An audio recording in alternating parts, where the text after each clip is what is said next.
Hej Lotte, så har jeg fundet ud af, hvordan vi gør. Jeg har mailet mig selv en PDF-fil.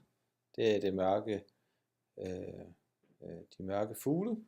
Og den har jeg sendt via, jeg har scannet den ind, og så har jeg sendt den til mig.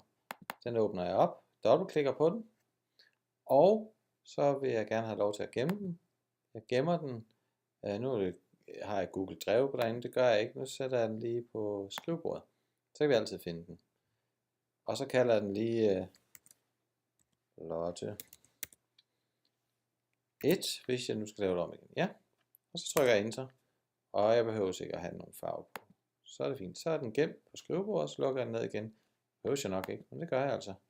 Så åbner jeg så min Google Chrome. Og jeg går ind i applikationer, fordi jeg skal ind i mit drev. Og det finder jeg så drev. Så går jeg ind i mine indstillinger. Og så er det ret vigtigt, indstillinger for upload, at der er konvertere uploadede filer til Google Dokumenter, og til konvertere tekst fra uploadet pdf'er eller billedfiler. De to ting skal være stå der. Det har jeg tjekket, det gør der så. Så er jeg klar til at gå ind, og nu kan jeg så sige, nu vil jeg bare have det ind i den mappe, som jeg nu engang kan have. Det kan være din klassemappe, som du har delt med din klasse, eller hvad du nu vil. Nu tager jeg bare den her uploadet.